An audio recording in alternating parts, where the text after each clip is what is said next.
Hello everyone, this is Rupesh Mishra and today we are going to learn the topic orthogonal matrix. This is the last video of this chapter, special kind of matrices. Again I welcome you all to your channel, that is MathVath.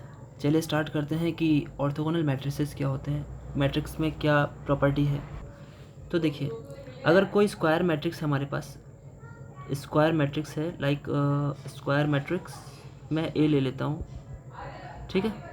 और अगर एक property इसमें add हो जाए कि ए के साथ अगर मैं ए का ट्रांसपोज मल्टीप्लाई करता हूँ और आई मिल जाए, या फिर मैं उसकी प्लेसेस चेंज कर दूँ कि पहले ए डैश कर दूँ फिर मल्टीप्लाई करूँ ए को तब भी आई मिल जाए, तो ऐसे मैट्रिक्स ए को ऑर्थोगोनल मैट्रिक्स कहते हैं, ठीक है। ऐसे मैट्रिक्स ए को क्या बोलेंगे? Orthogonal matrix. तो देखिए, ऐसे बहुत सारे एग्जांपल्स हो सकते हैं। एग्जांपल के तौर पर मैं एग्जांपल ले रहा हूँ, सबसे सिंपल ही बोल दे रहा हूँ। देखिए, अगर मैं आइडेंटिटी मैट्रिक्स ले लूँ, उसको ही ए नाम दे देता हूँ, लाइक 1 0 0 1, ठीक है। ज़रा इसका ए डैश निकालिए, कितना आएगा? सेम 1 0 0 1, मल्टीप्लाई करिए, ए इंटू ए डैश, दोनों आइडेंटिटी है, आप मल्टीप्लाई करोगे ना तो वही आएगा, सेम वही आ जाएगा। तो देखिए वही आ जाएगा, आप मल्टीप्लाई कर लीजिएगा, आप लोगों ने क्लास 12 पढ़ा हुआ है, ये वापस से आई आ गया है ना, कोई दिक्कत नहीं है। अगर आई आ चुका है तो कोई दिक्कत नहीं है, ये हमारा स्क्वायर मैट्रिक्स जो भी है वो हमारा क्या बन जाएगा? ऑर्थोगोनल बन जाएगा। अब चलिए इसकी कुछ प्रॉपर्टीज़ हैं, उनको पढ़ लेते हैं, ठीक है। तो ऐसा कोई भी मैट्रिक्स मिलेगा, देखिए एग्जाम में डायरेक्टली ये पॉइंट आस्क करेगा एमसीक्यू में, ठीक है। बाकी देखिए प्रॉपर्टीज़ के बारे में समझ लेते हैं, उसके रिजल्ट्स कुछ अच्छे इंपॉर्टेंट जो एमसीक्यू में बहुत पूछे जा सकते हैं। चलिए देखते हैं। देखिए, बहुत ही इंपॉर्टेंट रिजल्ट है कि the determinant of orthogonal matrix is equal to 1 और -1। So what is this? देखिए, अगर हमारे पास ऑर्थोगोनल मैट्रिक्स है तो उसकी बहुत अच्छी सी प्रॉपर्टी है, मैं इसको प्रूव भी कर दे रहा हूँ, आपका प्रूफ हेल्प करेगा आपके लॉन्ग आंसर में, ठीक है। ये होता है, अगर मैं दोनों साइड आपका डिटर्मिनेंट ले लेता हूँ, ओके, तो क्या होगा? डिटर्मिनेंट देखिए, डिटर्मिनेंट तो दोनों में डिवाइड हो जाएगा, मतलब दोनों में लग जाएगा, ठीक है। और आई का डिटर्मिनेंट तो 1 होता है। और देखिए, चाहे डिटर्मिनेंट किसी मैट्रिक्स का लीजिए, चाहे उसी सेम मैट्रिक्स का डैश कर दीजिए, दोनों एक जैसा होता है, मतलब ए डैश कीजिए, ए लिख सकते हैं आप डिटर्मिनेंट के केस में, तो ये भी 1 के इक्वल है। थोड़ा सा और सॉल्व करते हैं, तो देखिए डिटर्मिनेंट ऑफ ए का स्क्वायर होगा इज इक्वल टू 1, स्क्वायर आप लेफ्ट से ट्रांसपोज करेंगे राइट हैंड साइड में तो स्क्वायर रूट बन जाएगा, सो +-1। देखिए यही आंसर प्रूव करना था, यही करना था ना, ठीक है।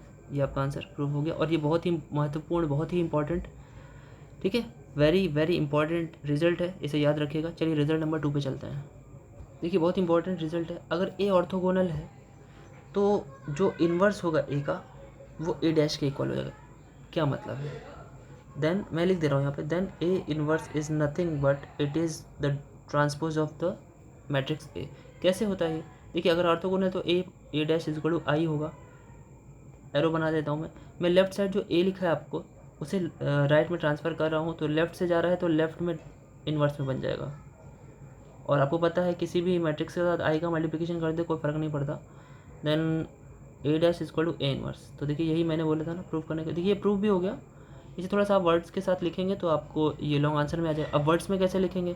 तो वर्ड्स में लिखने के लिए मैं पूरा का पूरा प्रूफ आपके सामने मैं PDF में तो डालता ही हूँ ना, तो उसमें कोई दिक्कत ही नहीं है, उसे आप देख लीजिएगा। चलिए रिजल्ट नंबर 3 देखते हैं। देखिए क्या बोला है, transpose of a orthogonal matrix is also orthogonal. क्या मतलब है भाई? देखिए ए डैश है, ये अगर आई है, ठीक है, तो अगर मैं ट्रांसपोज रख करके करूँ तो क्या होगा? चलिए ये तो आई है, ये तो रिजल्ट हमें पता है, इक्वेशन 1 मान लेते हैं। अब हमें कहा गया कि जरा ए डैश को चेक करते हैं। ए डैश तो ले ही लिया, साथ में ए डैश का डैश, मतलब समझ रहे हैं, इसको चेक करना है कि पहले से ट्रांसपोज की बात कर ली है, मतलब ए अगर लिया था तो ए का डैश ले लो आप, तो ठीक है, कोई दिक्कत नहीं है। आप ये जो डबल डैश रखा उसको आप ए लिख सकते हो, और आपको ये भी पता है ए डैश ए बराबर ए डैश भी होता है, और वो भी आई के इक्वल आ जाता है, ठीक है। तो ये भी क्या हो गया आपका, transpose of orthogonal matrix is also orthogonal, ठीक है। रिजल्ट नंबर 4 पे चलते हैं।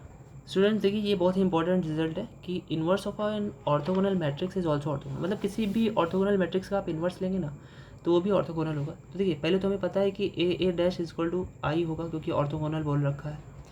अब इन्वर्स को चेक कर लेते हैं, मैं ए इन्वर्स ले लेता हूँ और उसी में ए इन्वर्स का डैश मल्टीप्लाई करता हूँ, अगर ये भी आई आ जाए तो हमारा रिजल्ट प्रूव हो जाएगा। ठीक है। तो चलिए करते हैं। आपको पता होना चाहिए कि जो डैश होता है और जो इन्वर्स होता है एक दूसरे में इंटरचेंज भी हो जाता है। तो मैं क्या कर रहा हूँ, डैश को अंदर कर ले रहा हूँ और इन्वर्स को बाहर कर ले रहा हूँ, ठीक है, कोई दिक्कत। अब दोनों में पावर में क्या लगा हुआ है, माइनस। आपको पता है इन्वर्स जो उल्टा ओपन होता है, तो इसको अगर मैं ये लिख रहा हूँ तो क्या हो जाएगा, ये पावर -1, ठीक है। क्योंकि यहाँ पर देखिए ज़रा ऐसा क्यों होता है, देखिए रिवर्सल लॉ पालन करता है। ए बी का होल इन्वर्स है अगर, तो वो उल्टा ओपन होता है, B inverse and A inverse, ठीक है। तो यही काम यहाँ भी कर दिया मैंने, इसका उल्टा कर लिया, मतलब इससे मैंने ये इस्तेमाल कर लिया, ठीक है। अब ए डैश ए यहीं से देखिए, यहाँ से आपने यूज़ कर लिया, ए डैश ए कितना होता है, आई, तो आई इन्वर्स हो जाएगा, और आई का इन्वर्स आई ही होता है। देखिए आपने इसको भी आई प्रूव कर दिया। That means inverse of an orthogonal matrix is also orthogonal. This question can be directly asked to your MCQ and long answer as well. Long answer में इतना छोटा क्वेश्चन कैसे आएगा, अरे भाई पार्ट वाइज कर देगा, एक क्वेश्चन में 2 पार्ट कर देगा, दोनों प्रूव करिए, ठीक है। तो दे सकता है, इट कैन बी इम्पॉर्टेंट। बाकी तो लॉन्ग आपको जो लास्ट में चैप्टर में पढ़ाने वाला हूँ, रैंक ऑफ मैट्रिक्स और with the help of matrix जो हमारे इक्वेशंस होंगे 3 सॉल्व करने या 2 सॉल्व करने, वो बहुत इंपॉर्टेंट से लॉन्ग दोनों से आने वाले हैं। तो उसकी वीडियो आपको कल मिलेगी। अभी आज ये मैं ख़त्म कर दे रहा हूँ, 2 पॉइंट्स और बचे हुए हैं, ठीक है।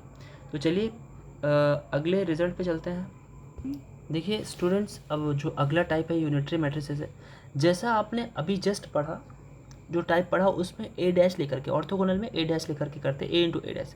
यूनिटरी में सेम उसी की तरह, बस ए इंटू ए पावर थीटा। थीटा के बारे में जो भी हम लोगों ने पढ़ा था, जिसको हम लोग क्या बोलते हैं, कॉन्जुगेट ट्रांसपोज।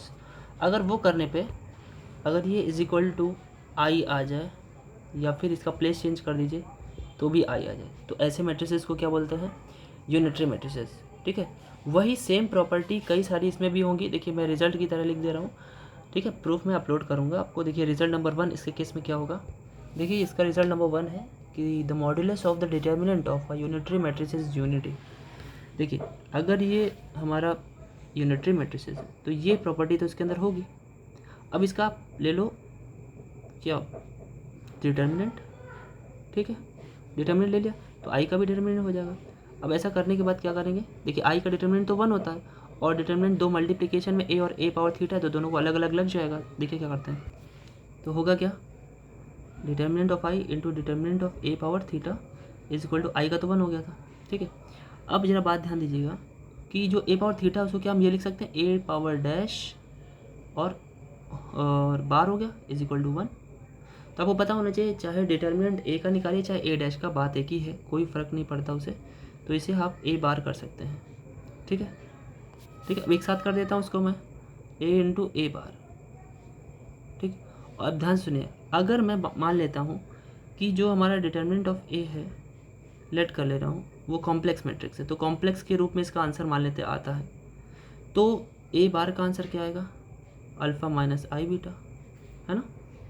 और जब आप दोनों को मल्टीप्लाई कर रहे हो लेफ्ट साइड में, तो आप मल्टीप्लाई करोगे तो आप यही तो लिखने वाले हो, अल्फ़ा इंटू आई बीटा और अल्फ़ा माइनस आई बीटा, ठीक, ये तो लिखने वाले हो। और इक्वल टू 1 चल ही रहा है, लेफ्ट साइड में मल्टीप्लाई आप करोगे तो alpha square plus beta square आएगा इज इक्वल टू 1। आपको पता होना चाहिए ये जो लिखा है आपने, ये इसका मॉड का मॉड है, ठीक है। तो अगर मैं बात करूँ कि ये देखिए इसका क्या कितना आ रहा है, 1 आ रहा है, और ये किसका मॉड है, अगर ये जो आपने लिखा हुआ है अल्फ़ा प्लस आई बीटा, थोड़ी देर के लिए मैं आपको थोड़ा समझाता हूँ, ये डिटर्मिनेंट है, ठीक है, ये डिटर्मिनेंट है, लेकिन अगर मैं इसका मॉड ले लूँ, मॉड मैं लिख भी दे रहा हूँ, ये मॉड है, अंदर डिटर्मिनेंट है बाहर मॉड, तो मैंने क्या लिखा है, डिटर्मिनेंट का मॉड कितना आ रहा है, alpha square plus beta square आ रहा है, यहाँ पे जो आ रहा है आपका alpha plus alpha square plus beta square, ये तो आ रहा है। तो जैसे आपने ये मॉड निकाला, आ कितना रहा है, इक्वल टू 1 आ रहा है, और यही हमारा रिजल्ट प्रूव कर रहा था, यूनिटी होता है, ठीक है। चलिए अगले रिजल्ट पे चलते हैं। देखिए आपके सामने 3 रिजल्ट्स और हैं, मैं इनका प्रूफ आपको दे दूंगा PDF में, बस इसे समझ लेते हैं MCQ पॉइंट ऑफ व्यू से।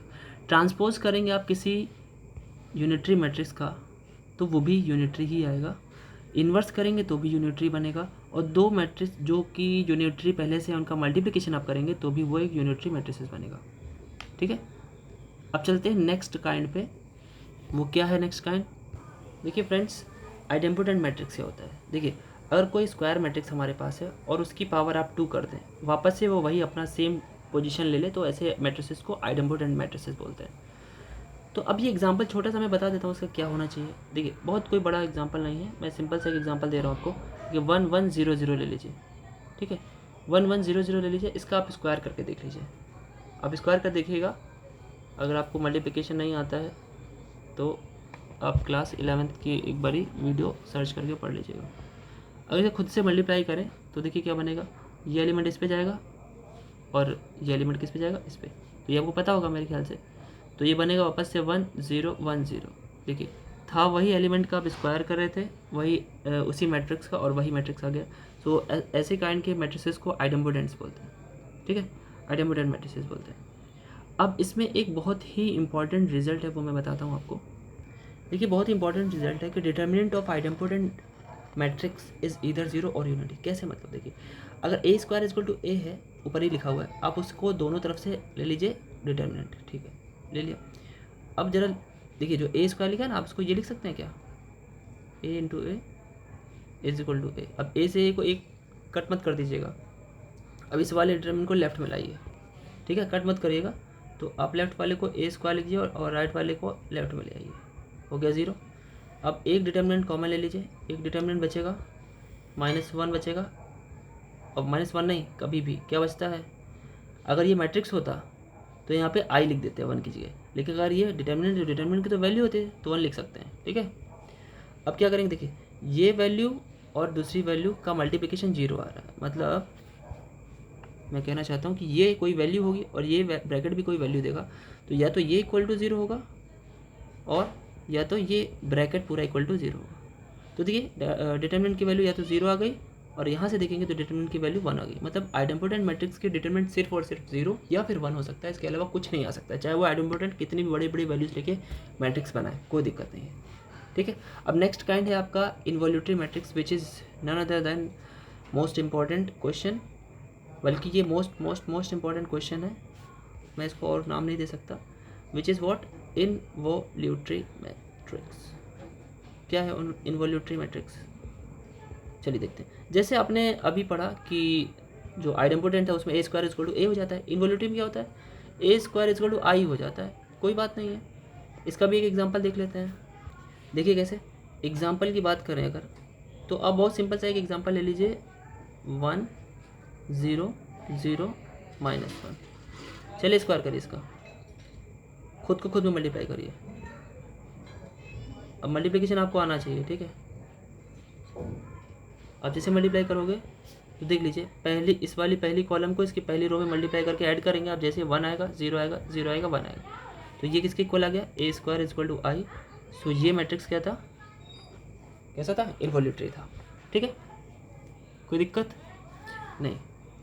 अब देखिए अब आया निलपोटेंट मैट्रिक्स। ये क्या होता है, अगर हमारे पास कोई भी एक स्क्वायर मैट्रिक्स है, ठीक है, और उसकी पावर आप चढ़ाते चले जाइए, लेट्स से कि एक पावर मैंने के ले ली, ठीक है, और करते करते वो 0 आ गया, लोएस्ट पावर लेना है, यहाँ पे क्या होनी चाहिए, के will be the lowest integer, lowest positive integer, ठीक है,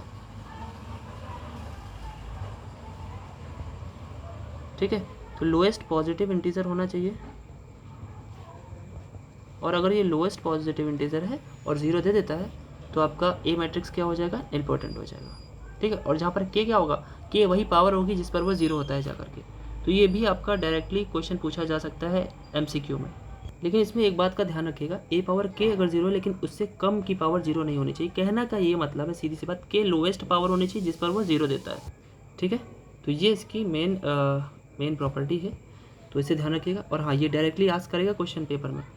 एक और पॉइंट है जिसको बोलते हैं पीरियोडिक मैट्रिक्स, पीरियोडिक, ठीक है। पीरियोडिक मतलब जो चीज़ रिपीट करके वापस आ जाए कुछ पावर के बाद, मतलब कुछ ऐसी पावर आप लगाइए जिस पर घूम करके वो वही आ जाए। दैट मीन्स कि अगर मैं बात करूँ, कोई ए मैट्रिक्स है, ठीक, उस पर आपने पावर m लगाई, ठीक है, पावर m लगाई इक्वल टू, चलिए एक और बढ़ा देता हूँ, पावर m+1 लगाता हूँ और वापस से a आ जाए, ठीक है, जानबूझ के कर रहा हूँ। अगर ऐसा होता है तो ये जो m होता है ना, m is called the period, ठीक है। मतलब एक मैं ज़्यादा इसलिए कर रहा हूँ कि जो भी पावर आप चढ़ाओगे यहाँ पे, जो भी पावर होगी उससे एक कम करोगे वही आपका पीरियड होगा, ठीक। मैं थोड़ा सा रिलेट कर दे रहा हूँ आपके लिए। देखिए रिलेट कैसे कर रहा हूँ, अभी थोड़ी देर पहले हम लोगों ने क्या सीखा था, आइडेम्पोटेंट, ठीक है। आइडेम्पोटेंट कहाँ गया, ये आइडेम्पोटेंट। यहाँ पे हम लोगों ने क्या सीखा था, पावर 2 आपने चढ़ाई थी और आ गया था a, तो पावर 2 से एक कम करिए, 2 - 1, तो 2 - 1 कितना आएगा, 1, तो 1 हो जाएगा ऐसे टाइप के मैट्रिक्स का पीरियड, ठीक है। तो यहाँ पर पीरियड इसका 1 होगा, आइडेम्पोटेंट मैट्रिक्स का पीरियड 1 होता है, ये याद रखिए, ये भी MCQ में पूछा जा सकता है, ठीक है। ओके, देखिए स्टूडेंट्स, इस चैप्टर में इतने जितने भी मुझे इंपॉर्टेंट पॉइंट्स मिले मैंने सारे के सारे आप तक पहुँचाने की कोशिश की है। इसका PDF आपका पड़ जाएगा, हैंड रिटन नोट्स का PDF भी आपका कल सुबह तक पड़ जाएगा। तब तक के लिए सेशन को लाइक कर दीजिए, शेयर कर दीजिए, कमेंट करना मत भूलें, आप लोग कमेंट नहीं करते हैं, ठीक है। और सब्सक्रिप्शन बढ़ते रहें तो ज़्यादा अच्छा होगा, मोटिवेशन मुझे मिलता रहेगा और सारी चीज़ें आपको फ्री में मिलेगी जो कि कहीं नहीं मिलने वाली। I am independent over here, so I can give you each and everything free. मैं यहाँ पे स्वतंत्र हूँ आपको सब कुछ फ्री देने के लिए। बाकी कहीं मैं अगर होता तो मुझे इसके लिए आपसे बढ़िया मोटी रकम मिलती, बट यहाँ पे ऐसा कुछ नहीं है। तो आपसे सिर्फ एक चीज़ मैं गुजारिश करता हूँ कि आप लाइक ज़रूर करें, कमेंट करें और सब्सक्राइब ज़रूर कर दें। अगली वीडियो में मिलते हैं फिर आपके अपने चैनल मैथवेद पर। Thank you.